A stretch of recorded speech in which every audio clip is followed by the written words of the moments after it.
ஓம் முருகா போற்றி. ஓம் சரவண பவ. என் அன்பு குழந்தையே, நம்மளுடைய வீட்டில் தெய்வ சக்தி என்பது இருந்தால் மட்டும்தான் நம்மளால் நிம்மதியாக இந்த வீட்டில் இருக்க முடியும். அப்படி இந்த வீட்டில் தெய்வ சக்தி அதிகரிக்க நாம் என்ன செய்யணும் தெரியும்? எவ்வளவு பெரிய பங்களா வீட்டில் இருந்தாலும் அந்த வீட்டில் மகிழ்ச்சியும் நிம்மதியும் இருந்தால் மட்டும்தான் அந்த வீடு நமக்கு சொர்க்கமாக தெரியும். அப்படி அந்த வீட்டில் மகிழ்ச்சி நிலவ வேண்டுமென்றால் தெய்வ சக்தி அங்கே குடி இருக்கணும். தெய்வ சக்தி ஏற்படுவதற்கு சில வழிமுறைகள்லாம் இருக்குது. அந்த வழிமுறைகளை நான் நிச்சயம் பின்பற்றிக்கிட்டு இருக்கேன். அப்படி அதை நம்ம பின்பற்றும் பொழுது கண்டிப்பாக நம்முடைய வீட்டில் தெய்வ சக்தி அதிகரிச்சுக்கிட்டே இருக்கும். தெய்வ நடமாட்டமும் இருந்துக்கிட்டு இருக்கும். அது நாமளும் உணரலாம். அந்த வழிமுறைகள் என்ன என்பதை பற்றி நம்ம பார்ப்போமா? நாம் இருக்கிற வீடு எந்த அளவு இருக்கிறது என்பது முக்கியம் கிடையாது. நம்முடைய வீட்டில் இருக்கும் நபர்கள் எப்படிப்பட்டவங்களாக இருக்கிறாங்க என்பது தான் முக்கியம். ஆனால் நமக்கு நன்மைகள் நடக்க வேண்டும் என்றால் நம்முடைய வீட்டில் தெய்வ சக்தி என்பது இருக்க வேண்டும்.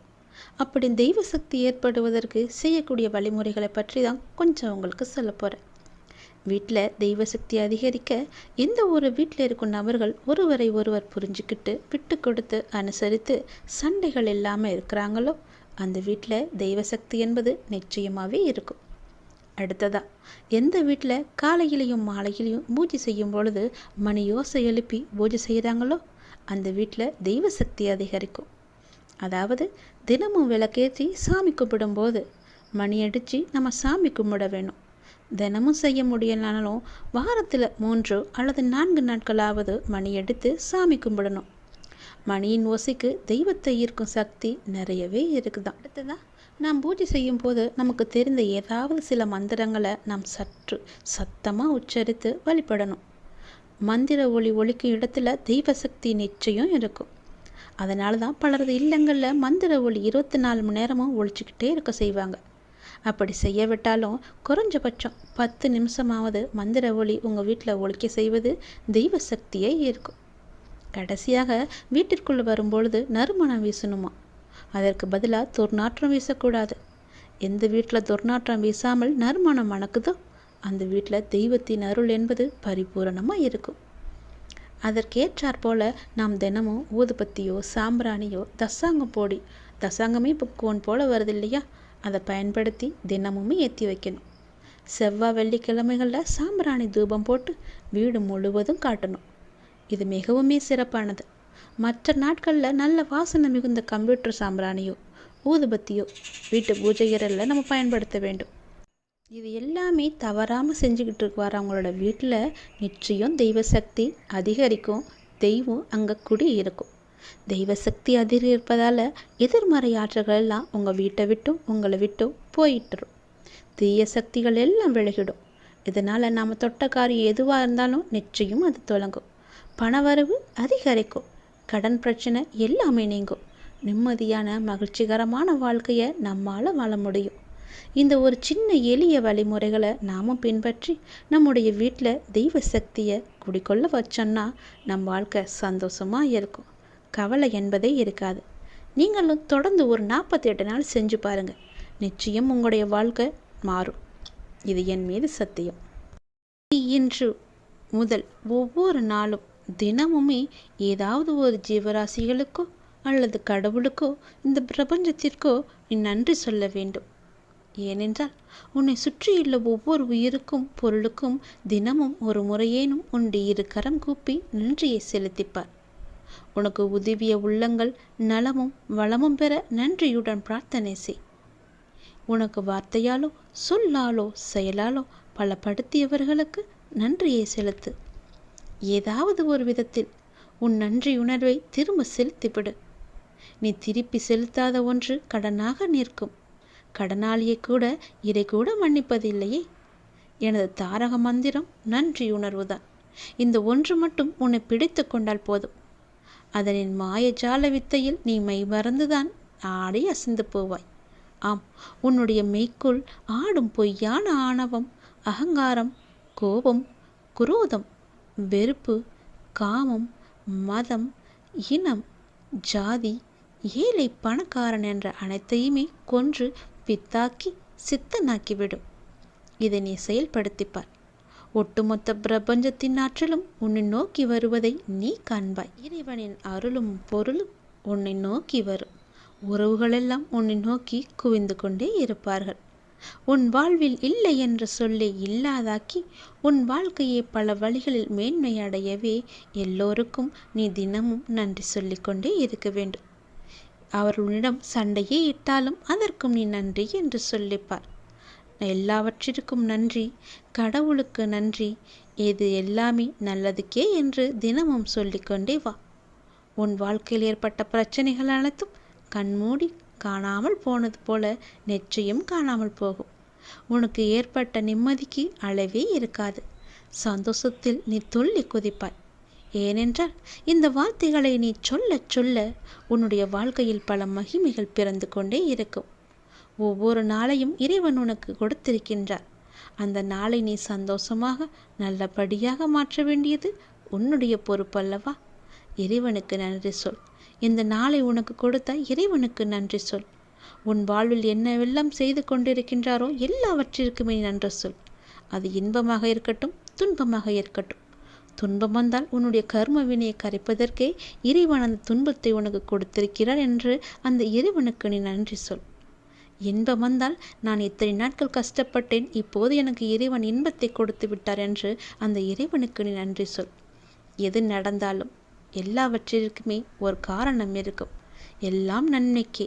அந்த இறைவனுக்கு நன்றி என்ற பழக்கத்தை மட்டும் நீ சொல்லிக்கொண்டே இரு. உன் வாழ்க்கை மிகவுமே சந்தோஷமாக மாறும். நீ விரும்புகின்ற வாழ்க்கையே உனக்கு கிடைக்கப் போகிறது. அந்த சந்தோஷ செய்தியை சொல்வதற்காகத்தான் நான் இப்போது ஓடி வந்திருக்கிறேன். உன்னுடைய விருப்பமானது உடனே நிறைவேறப் போகின்றது. எவ்வளவு பெரிய துன்பம் வந்தாலும் இடைவிடாது என்னை ஜபிக்கும் உனக்கு நல்லதை மட்டும்தான் நான் செய்வேன் என்று சொல்லியிருந்தேன் அல்லவா? அந்த நல்லதை இன்றே நான் செய்யப் போகிறேன். உடனே செய்யப் போகிறேன். எத்தனை கஷ்டம் வந்தாலும் நீ கவலைப்படக்கூடாது. உன் கூட உனக்கு துணையாக நான் இருக்கின்றேன். உன் பிரச்சனைகளை தெரிந்து கொண்டு உன்னோடு இருக்கவே உன் வீட்டுக்கே நான் வந்துவிட்டேன். இனிமேல் நீ தொட்ட காரியங்களிலெல்லாம் வெற்றிதான் உனக்கு கிடைக்கும். உன் பிரச்சனை என்ன என்பதையும் நான் அறிந்து கொண்டேன். நீ நினைத்தாலும் என்னுடைய அப்பா எனக்கு எப்போதும் என்னை சுற்றியே இருப்பார் என்ற நம்பிக்கையோடு நீ இரு. எது நடந்தாலும் நான் பார்த்து கொள்கிறேன். நீ இதுவரை சந்தித்த வேதனைகள் எல்லாம் எப்படி காணாமல் போனது என்று நினைத்து வியக்கும் அளவிற்கு உன்னுடைய வாழ்வில் ஒரு சின்ன மாற்றத்தை நான் வைத்திருக்கின்றேன். அந்த மாற்றமே உன் வாழ்க்கையை பல மடங்கு மாற்றப் போகிறது. உன் வாழ்க்கையை ஒளிமயமாக மாற்றப் போகிறது. அந்த சின்ன மாறுதல்கள் எல்லாம் நடைபெறும் போது உன் வாழ்க்கையில் உனக்கே தெரியாமல் ஒரு ஒளி உனக்கு கிடைக்கும். உன்னுடைய குடும்பத்தில் மகிழ்ச்சி நிலவும். உன் குடும்பத்தில் மகிழ்ச்சி வந்துவிட்டால் உனக்கு மன நிம்மதி தானாக வந்துவிடும். உனது தீவிர பக்தியாலும் நீ கடைபிடித்த விடுதத்தாலும் நீ வேண்டியதை கூடிய விரைவில் பெறப்போகின்றாய். சிலருக்கு திருமணத்தில் தடை இருந்தது. சிலருக்கு கடன் சுமையாக இருந்தது. சிலருக்கோ குழந்தை பெற தடையாக இருந்தது. சிலருக்கு நோய் நொடியின்றி நன்றாக இருக்க வேண்டும் என்ற ஆசை இருந்தது. சிலருக்கு அவள் உடல் உபாதைகளையே பெரிய தொந்தரவாக இருந்தது. இது போன்று உன் வாழ்வில் இருந்த பல தடைகள் எல்லாவற்றையுமே நான் நீக்கிவிட்டேன். நீ வேண்டியவற்றை நிச்சயம் பெறுவாய். மனதில் கவலையின்றி நம்பிக்கையோடு நீ செய்யும் ஒவ்வொரு காரியமும் வெற்றி பெறும் என்ற நம்பிக்கை உனக்குள்ளே வந்துவிட்டதல்லவா? அப்படி வந்துவிட்ட உனக்கு நல்லதற்கான வாய்ப்புகளை எல்லாம் நான் கொடுக்காமல் எங்கே போவேன்? உனக்கு துன்பம் கொடுக்க யார் முயற்சித்தாலும் உனக்கு இன்பம் கொடுக்கவே உன் அப்பா உனக்குள்ளே இருக்கவே உன் வீட்டிற்கே நான் வந்துவிட்டேன். உன்னுடைய இன்பத்திற்கு ஒரு நல்ல தொடக்கமாக இந்த நாள் அமையப் போகின்றது. துன்பத்திற்கு ஒரு முற்றுப்புள்ளியையும் இந்த நாள் வைக்கப் போகிறது. நேற்றே அதற்கான ஏற்பாடுகளை எல்லாம் நான் தொடங்கிவிட்டேன். உன்னுடைய கர்ம வினைகளை ஒரு புறம் சரி செய்து கொண்டே நீ செய்யும் கடமைகளில் வெற்றி பெறுவதற்கான வாய்ப்பையும் நான் தந்துவிட்டேன். உன் வாழ்க்கையில் இனி இன்பம் நல்ல ஒரு தொடக்கமாக இருக்கப் போகிறது. உன் வாழ்க்கையில் நல்ல ஒரு மாற்றம் வந்து கொண்டே இருக்கப் போகிறது. உன் மனக்கோயிலில் என்னை வைத்தாய். அங்கு நான் இருக்கும் வரை உன் வாழ்வில் இருள் சூழ விடுவேனா? உன் மனதிற்குள்ளே எப்போதும் என் நாமத்தை சொல்லிக் கொண்டிருக்கும் உனக்கு அந்த இருளில் நான் எப்படி விளக்கு ஏற்றாமல் இருப்பேன்? அந்த இருளை அகற்றவே நான் உனக்குள்ளே வந்தேன். அந்த இருளையும் நான் அகற்றிவிட்டேன். அந்த புது வெளிச்சம் உன் வாழ்க்கையில் புது வாழ்வை தந்து கொண்டிருக்கிறது. சிறிதாக நீ ஏற்றி வைத்த நம்பிக்கை ஒளி உன் வாழ்வையே பிரகாசமாக்கப் போகிறது. வேலையை செய்து கொண்டிரு. அந்த வேலைக்கு தேவையான எல்லாவற்றையுமே நல்வாய்ப்புகளை எல்லாம், கை நிறைய பணத்தை எல்லாம் நான் உனக்கு கொடுக்கின்றேன். உனக்கு சாதகமாக எந்த வேலைகளை எல்லாம் செய்ய முடிய வேண்டும் என்று என்னை பிரார்த்தித்தாயோ அவை ஒவ்வொன்றும் நடந்து வருகின்றது. உனக்கு சாதகமான சூழ்நிலையில்தான் இப்போது நீ இருக்கின்றாய். உனக்கு பாதுகாப்பு அரணாக நான் இருக்கின்றேன்.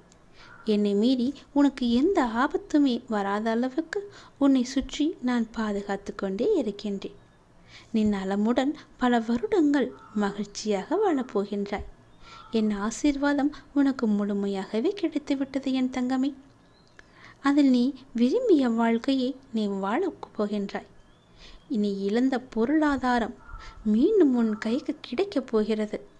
உன்னை விட்டு போன உறவு உன்னை தேடி வரப்போகிறது. நீ இழந்த பொருளாதாரம் மீண்டும் உன் கைக்கு கிடைத்தால் உன் வாழ்க்கை நன்றாக இருக்கும் என்று உன் மனதில் சின்ன ஒரு எண்ணம் தோன்றியதல்லவா? அந்த எண்ணத்தை நான் கவனித்தேன். அந்த பொருளாதாரத்தை மீண்டும் மீட்டு வந்து உன்னிடமே நான் கொடுக்கப் போகின்றேன். கொஞ்சம் பொறுமையாக இருந்தால் எல்லாம் உனக்கு சாதகமாக மாறும். அவசரப்படாதே. அவசரப்பட்டு எல்லாவற்றையுமே நீ தொலைத்தும் விடாதே. கொஞ்சம் நீ பொறுமையாக இரு. நீ உணர்ச்சி வசப்பட்டு ஏதாவது செய்யும் நேரத்தில் நீ பெரும்பாலும் நிறையவே இழந்திருக்கின்றாய். சரிதானே? அதுபோல இந்த முறையும் நீ அவசரப்பட்டு விடாதே. பொறுமையாக இரு. எவற்றையெல்லாம் நீ இழந்தாயோ, எவற்றையெல்லாம் நீ தொலைத்தாயோ அவற்றையெல்லாம் மீண்டும் உன்னிடமே கொண்டு வந்து நான் சேர்க்கின்றேன். நம்பிக்கையோடு இன்னும் சிறிது நாட்கள் மட்டும் பொறுத்து கொண்டிரு. சிறு நாட்கள் மட்டுமே உன்னுடைய பொருளாதாரம் மீட்டு உன் கையில் வந்து கொடுப்பேன் நான். உனக்கு தேவையான பணத்தை மீண்டும் பெறுவாய். இழந்த பொருளாதார சிக்கல் எல்லாம் உன்னை விட்டு போகப் போகிறது. உன்னுடைய கடன் பிரச்சனை எல்லாமே தீரப்போகின்றது.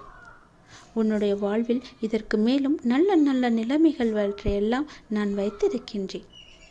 இன்னும் பல அற்புதங்களை உன் வாழ்வில் காணத்தான் போகின்றாய். பல அற்புதங்கள் உன் வாழ்வில் நடக்கத்தான் போகின்றன. இப்போது இருக்கும் எதுவுமே நிரந்தரம் கிடையாது. அது உனக்கு வந்த துன்பமாக இருக்கட்டும், கடன் பிரச்சனையாக இருக்கட்டும், மன குழப்பமாக இருக்கட்டும், எல்லாம் ஒரு நாள் முடிவு என்ற கோட்டை தொட்டுதானே ஆக வேண்டும். அந்த முடிவு என்ற கோட்டில்தான் உன்னுடைய வாழ்க்கையின் ஆரம்பம் என்ற புள்ளியை நான் வைத்திருக்கின்றேன். அந்த கோட்டை நீ எளிதாக தொட்டுவிடு. பிறகு உன் வாழ்க்கை, எதிர்காலம் எல்லாமே சிறப்பாகவே இருக்கும். உன்னுடைய பொறுப்பு ஆனது நாளுக்கு நாள் அதிகரித்து கொண்டே போகிறதல்லவா?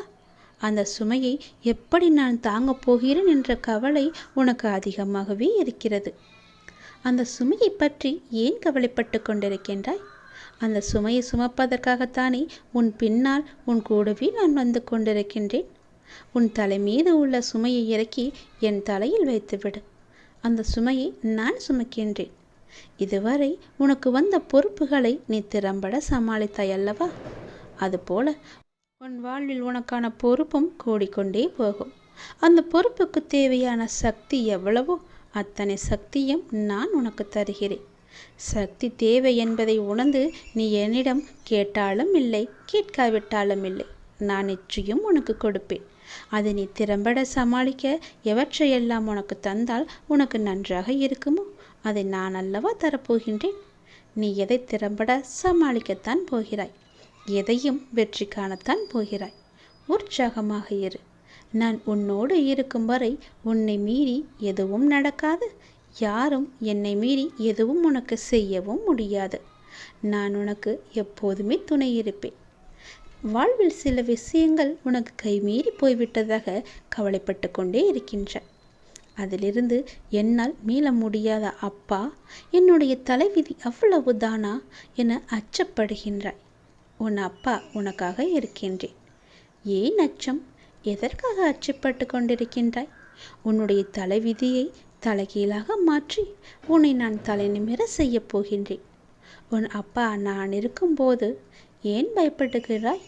உன்னுடைய படிப்பு, அறிவு, திறமைக்கு உனக்கு ஒரு நல்ல முன்னேற்றத்தை நான் தருவேன். கர்ம வினையை கண்டு பயப்படாதே. உன் வாழ்க்கையில் உள்ள கவலைகள், கஷ்டங்கள் எல்லாவற்றையுமே தீர்த்து நீ வெற்றியும் பெறப்போகிறாய். அது என்னை வழிபடுவதால் உனக்கு சாத்தியமாக போகிறது என்று நம்பு. உன் வாழ்வில் இனி எல்லாமே நல்லதாகவே நடக்கப் போகிறது. நான் இருக்கின்றேன், பயப்படாதே. எல்லாவற்றையும் சமாளித்து நீ மேலே எழுந்து வந்தால் உன்னை கை தூக்கிவிட உன் அப்பா நான் இருக்கின்றேன். உன்னை நிச்சயம் பாதுகாத்து கரை சேர்க்கும் பொறுப்பு எனக்கு இருக்கின்றது. பயப்படாமல் இருந்தால் உன் வாழ்வில் நல்லதுகள் இனி நன்றாகவே நடக்கும். உன்னுடைய பொருளாதாரத்தை நான் மீட்டு வந்து உன்னிடமே சேர்ப்பேன். நீ பட்ட கஷ்டங்கள், கடனுக்கெல்லாம் ஒரு முற்றுப்புள்ளியையும் நான் வைத்து விட்டேன். நீ இழந்த பொருளாதாரம் மீண்டும் உன் கைக்கு கிடைக்கும்போது உன் வாழ்க்கை மேலோங்க போகிறது. புது வெளிச்சத்தில் உன் வாழ்க்கை ஆரம்பிக்கப் போகிறது. புது விடியல் போன்று புதிதாக இப்போதுதான் உன் வாழ்க்கையை ஆரம்பிப்பது போல உன் வாழ்க்கையை நீ சந்தோஷமாகவே ஆரம்பிக்கப் போகின்றாய். உன் மனக்கோவிலில் என்னை வைத்திருக்கும் உனக்கு சிறிதாக ஒரு பிரச்சனை வந்தாலும் அதை நான் தோசி என தட்டி தூர எறிந்து விடுகிறேன். நம்பிக்கையோடு என்னிடம் சொல்லிவிட்டு எல்லா செயலையுமே நீ செய்து வா. உன் வாழ்க்கையில் வெற்றி என்ற தீபத்தை நீட்டு நான் உனக்கு ஒளி தருகிறேன். சந்தோஷமாக இரு. இன்பத்தின் நல்ல தொடக்கம் இன்று முதலே உனக்கு ஆரம்பம். அன்பு குழந்தையே, நீ எனக்காக காத்திருந்தாய். என் வாழ்வில் நல்லது நடக்க செய்ய மாட்டாரா என்னுடைய அப்பா என்று நீ காத்திருந்தாய் அல்லவா? உனக்காக நான் ஓடோடி வந்திருக்கின்றேன். உனக்கான மகிழ்ச்சியான காலகட்டங்கள் ஆரம்பித்து விட்டன. உன்னிடம் வந்து சேர வேண்டியவைகள் அனைத்துமே உன்னை வந்து சேரப்போகின்றது. இதுவரை உனக்கு இருந்த தடைகள் எல்லாமே கொஞ்சம் கொஞ்சமாக என்னால் அகற்றப்பட்டு விட்டன. எல்லாமே முற்றிலுமே விலகிவிட்டன. மற்றவர்கள் உனக்கு முக்கியத்துவம் தருவார்கள். நிச்சயம் உன்னுடைய வாழ்க்கை மேன்மையடையப் போகிறது. உன்னுடைய பேச்சை கேட்டு அதன்படி அவர்கள் நடக்கப் போகிறார்கள். நீதான் எல்லாமே என்று உன்னை தேடி நிறைய நபர்கள் வருவார்கள். உனக்கு எதிராக இப்போது யாருமே ஒன்றுமே செய்ய முடியாது. நீ என் மீது நம்பிக்கையோடு இருந்ததால், இத்தனை காலங்கள் எனக்காக நீ பொறுமை காத்ததால் உனக்கான நல்ல மாற்றங்களை நீ காணப்போகின்றாய். உன்னுடைய அன்புக்கும் நம்பிக்கைக்கும் பொறுமைக்கும் நிதானமான என்னுடைய ஆசைக்காக நான் உனக்கு ஒரு அன்பு பரிசை தரப்போகின்றேன். நீ மகிழ்ச்சியாக இருக்கப் போகின்றாய். உனக்கான பாதையை உருவாக்க வேண்டியது என்னுடைய கடமை அல்லவா? உன் அப்பனாகிய நான் எல்லாவற்றையுமே இனிதாக செய்து தரப்போகிறேன். இனி எந்த ஒரு விஷயமும் நினைத்து நீ கவலை கொள்ளவே வேண்டாம். ஏனென்றால் நீ என்னுடைய குழந்தை. உனக்கான நேரம் இதோ இந்த நொடியை வந்துவிட்டது. என்னை முழுமையாக நம்பினாய். உனக்கான வெற்றி காலம் நான் உனக்கு தராமல் எங்கே செல்வேன்? உனக்கான காலத்தை கொண்டு வந்திருக்கிறேன். அது வெற்றி காலமாக உன் கையில் வந்து சேரப்போகிறது. தற்போதைய நிலையை கண்டு நீ கவலைப்படக்கூடாது. உன்னுடைய சோதனை காலம் எல்லாமே முடிந்துவிட்டது. உன்னுடைய கஷ்ட காலங்கள் எல்லாமே கழிந்து விட்டது. உன் தீராத கடன் பிரச்சனை எல்லாம் தீரப்போகிறது. இன்னும் சில மாதங்களிலேயே நீ விரும்பியபடி நிம்மதியான வாழ்க்கையை நான் உனக்கு தரப்போகின்றேன். மகிழ்ச்சி கொள். நீ என்னுடைய குழந்தை. நீ எத்தனையோ பிரச்சனைகளை எல்லாம் சந்தித்து முடித்து விட்டாய். இப்போது உள்ள உன்னுடைய கடன் பிரச்சனையை தீர்ப்பதற்கு உனக்கு பணம் இல்லாமல் நீ தவித்து கொண்டிருக்கின்றாய். ஒவ்வொருடமும் சென்று மன்றாடி கேட்டு கொண்டிருக்கிறாய். என் கடன் பிரச்சனையை தீர்க்க யாரும் இல்லையே என்று உன்னுடைய மனக்குமுறல் எனக்கு கேட்டுவிட்டது. கவலையே படாதே. உன் கடன் பிரச்சனையை தீர்ப்பது என்னுடைய பொறுப்பு. சில மாதங்களில் உன் கடன் அடைவதற்கான எல்லா தொகையையும் நானே உனக்கு தருகிறேன். உன் கடன் பிரச்சனை முழுவதையுமே நானே தீர்த்து வைக்கிறேன். இது சத்தியம். நிச்சயம் நடக்கும். உன் வாழ்வில் ஒரு நல்ல மாற்றம் வேண்டும் என்று காத்திருந்தாய் அல்லவா? நல்ல மகிழ்ச்சியான செய்தியை என் அப்பா எனக்கு தர வேண்டும் என்று எதிர்பார்த்தாய் அல்லவா?